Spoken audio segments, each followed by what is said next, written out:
Institucionet shmangin përgjegjësinë për legalizimin e shkollës së ndërtuar prej banorëve në fshatin Norov.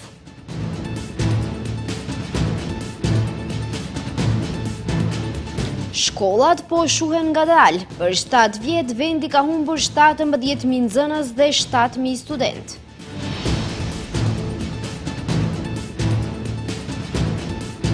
Prokuroria I kërkoi Daniela Arsovskës që të dorëzojë dëshmi. Kryetaria e qytetit të Shkupit paraqitet për të dorëzuar dokumente.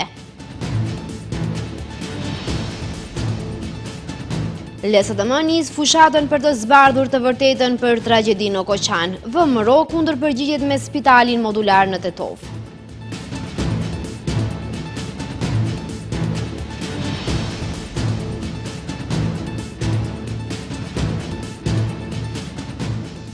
Përshëndetje të nderuar shikues dhe mirë se takohemi në edicionin informativ të orës 15:55.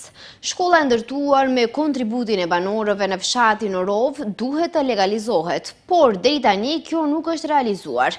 Institucionet japin shpjegime duke hedhur përgjegjësinë kryesore në adresë tjetër. Drejtoresha e shkollës qendrore Nikola Karev në Krushev ka thënë se fillimisht duhet që të rregullohet çështja e urbanizimit të fshatit për të vazhduar procedurat tjera.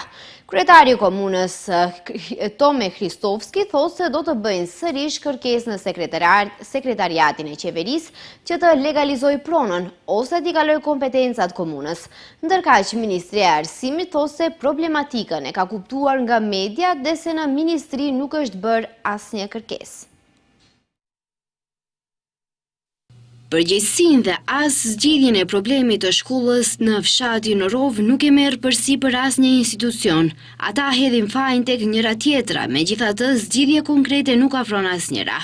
Drejtoresha e shkollës qendrore Nikola Karev në Krushev, Olivera Qavkarovska, tregon se vitin e kaluar në atë shkollë ka qenë ministri paraprak I arsimit, por për shkak se fshati nuk është I urbanizuar, nuk mundej që përmes ministrisë të paraqitet objekt për ndërtim shkolle.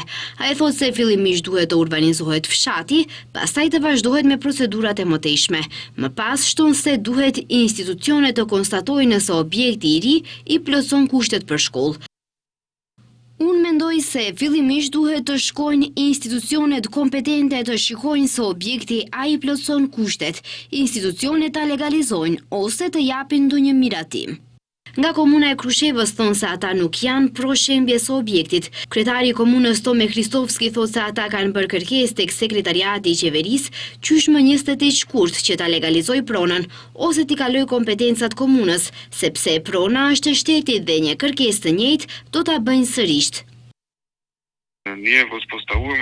Ne mund të parashtrojmë iniciativë në qeveri të sekretariati gjeneral I qeverisë për formimin të një lënde dhe të bëhet legalizim. Gjithçka tjetër do të ishte e kot dhe e padrejtë. Ne kemi bërë dhe më herët një kërkesë të tillë, por presim që kompetencat t'i kalojnë komunës. Kërkesën e kemi bërë më 28 shkurt. Megjithatë, tash për shkak të periudhës parazgjedhore, të gjithë duan të fitojnë pikë politike dhe kjo nuk duhet të lejohet të ndodhë.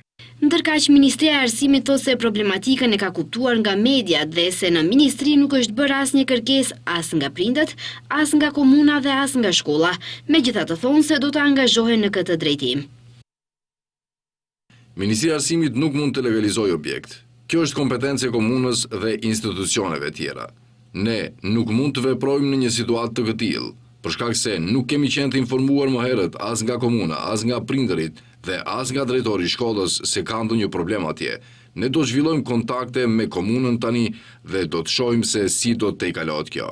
Prej Ministrisë së Arsimit shtojnë se kjo problematikë nuk është kaq e thjeshtë sepse në ato objekt duhet të mësojnë fëmijë, prandaj duhet të jetë sipas standardeve.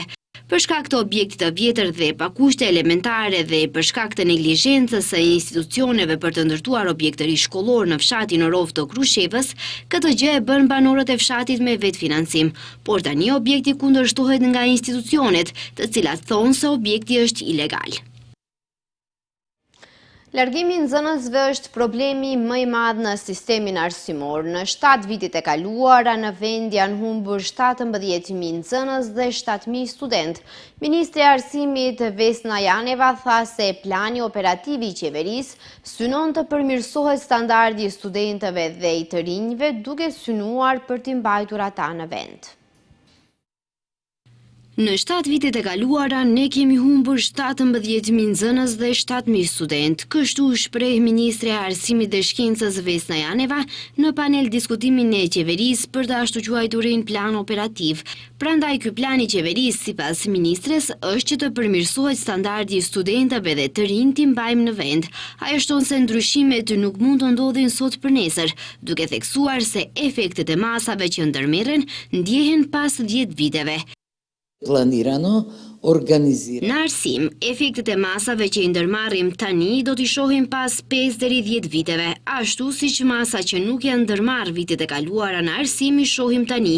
Ajo që po ndodh në shoqëri, gjithçka që kritikojmë, nisur nga krimi, korrupsioni, jo profesionalizmi, diploma të blera, është rezultati i masave të pandërmarra së paku 10 vite më herët. Qëllimi i masave, sipas Ministrit të Politikës Sociale për Demografi dhe Rini Gjoko Velkovski, është që të përmirësohet edhe situata e demografisë.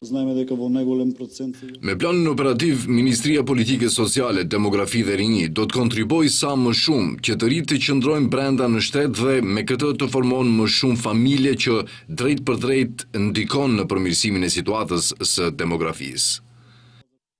Drejtori i Agjencisë për Punësim Selatin Beluri u pyet se çfarë nëse tek plani për vetpunësimin e të rinjve del në 10.000 euro para të pakthyeshme, njëri i merr këto para dhe del jashtë shtetit. Nuk besoj që dikush do të formojë një subjekt juridik vetëm me qëllimin që t'i marrë afro 10.000 euro dhe të shkojë jashtë shtetit. Përkundrazi, ato të rinj që do të aplikojnë për të fituar grant, mendoj se kjo do të jetë motiv që ata të qëndrojnë në vend. Panelistët gjithashtu theksuan se është fshehësi publike se vendi ka mungesë të fuqisë punëtore dhe se sipas të dhënave të Enti Shtetëror për Statistikë, mungesë më të madhe ka në ndërtimtari, hotelieri dhe prodhimtari. Sot në pjesën e parë të ditës, Prokuroria Themelore Publike Shkup i kërkoi kryetares së qytetit të Shkupit Daniela Arsovska që të dorëzojë dëshmi për pretendimet e saj për keqpërdorime në ndërtime të paligjshme në komunën e Çajirit. Prokuroria njoftoi se është duke vepruar në bazë të njoftimeve të marra nga Sekretariati i Punëve të Brendshme në Shkup dhe ka dhënë disa urdhëresa në bazë.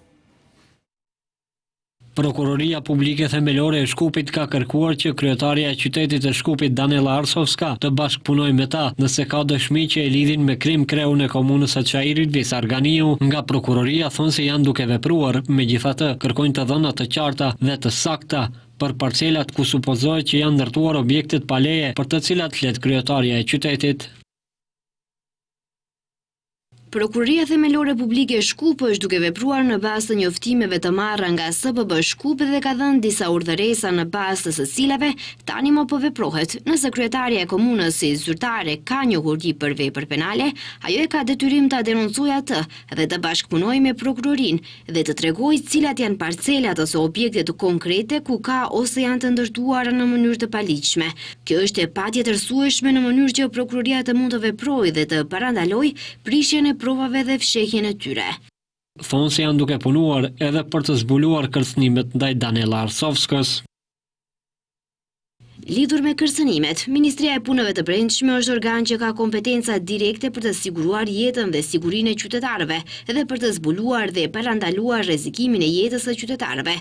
Prokuroria është e hapur që përmes prokurorit kujdestar të dëgjojë kryetaren nëse ajo dëshiron, pa humbur kohë.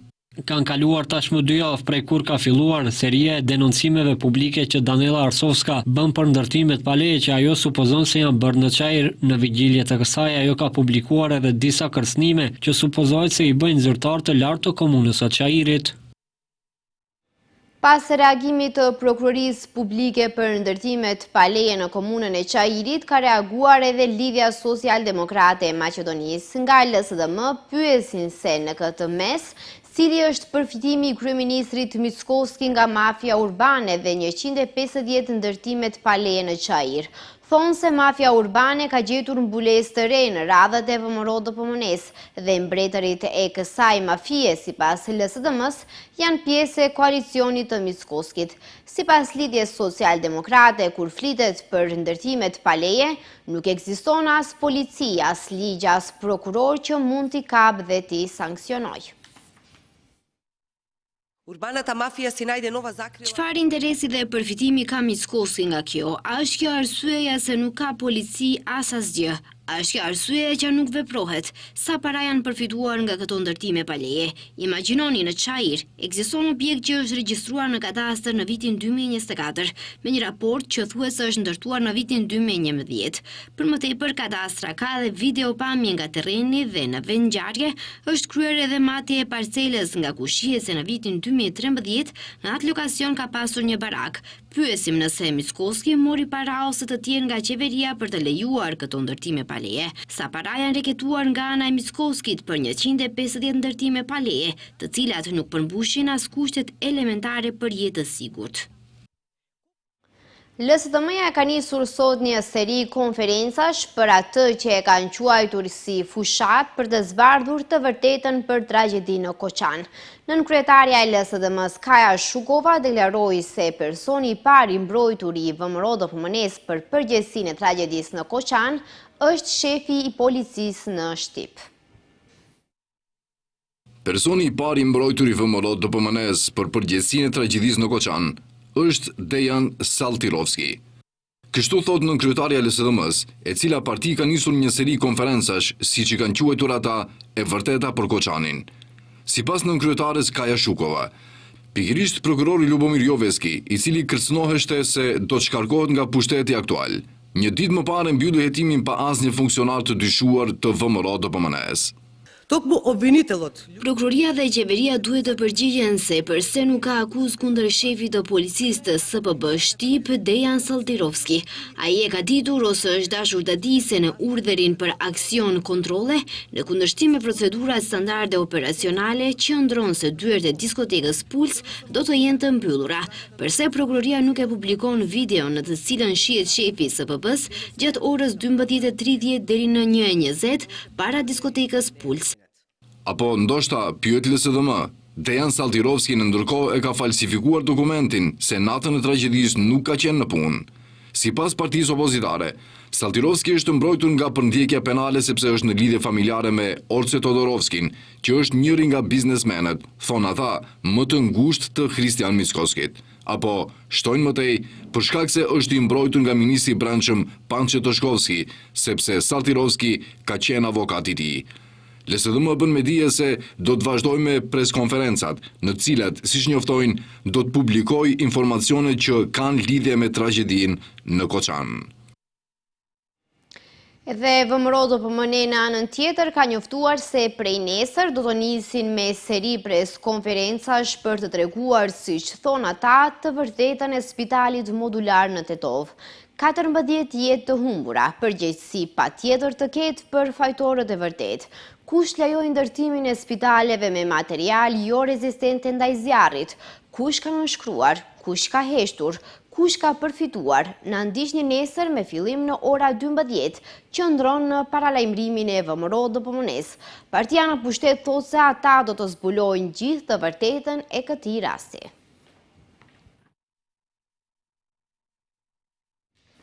Sot duke filluar nga orët e hershme të mëngjesit, ka pasur ndërprerje të pjesshme të furnizimit me ujë në vendbanimet Vizbek, Bulevardi Bosnjë-Hercegovina, Çajiri, Fushtophana, Autokomanda, zona e lartë e Hekuranës dhe Buten 1. Ishte planifikuar që punimet të përfundonin për më pak se 15 orë, por për shkak të punimeve shtesë të paplanifikuara në rrjetin kryesor të ujësjellësit, ndërprerja e furnizimit me ujë do të vazhdoj deri në mesnatë.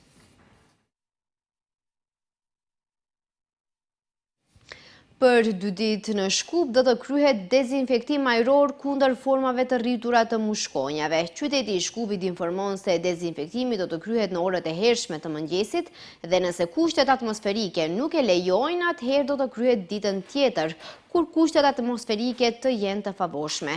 Qyteti i Shkupit u bën apel bletarëve që të ndërmarrin masat e nevojshme për të mbrojtur bletët në kohën e duhur.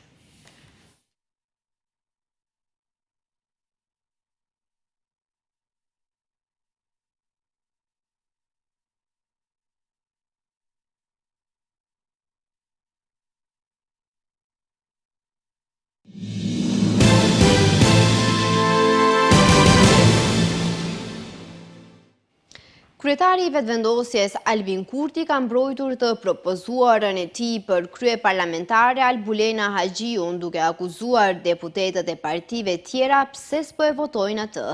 Kurti pretendoi se me votimin e Haxhiut për krye parlamentare do të respektonin popullin, me që Haxhiu është gruaja të cilën populli e ka votuar më së shumti. Kurti përmendi votat e deputetëve në të kaluarën për Zajednicën, gjykatën speciale. Gruaja të cilën më së shumti e ka votuar populli në zgjedhjet e 9 shkurtit është Albulena Haxhiu. Në vend se të respektojnë popullin, e luftojnë Albulenën, deklaroi Kurti. Dhe kush e bën këtë? E bëjnë edhe 10 deputet që sot janë në opozit dhe e kanë votu Zajednicën me 27 qershor të vitit 2013. Po ashtu 10 deputet që sot janë në opozit e kanë votuar amnestimin e kriminalëve serb në veri me 11 korrik 2013. E bëjnë edhe 7 deputet opozitar sot, të cilët me 3 gusht të vitit 2015 e kanë votuar gjykatën speciale. Dhe e bëjnë 15 deputet opozitar që janë tani e patën votuar demarkacionin me malën e zi me 21 mars 2018. E këta deputet të papenduar për këto 4 votime kaq të këqija nuk e votojnë Albulena Haxhiun. Dhe bile ja pamundësojnë korumin kuvendit për votim të fshehtë. Shikues të nderuar, këtu është fundi i këtij edicioni informativ, ndërsa bashkë do të shihemi në atë qendror në orën 18:55. Deri atëherë, mirupafshim.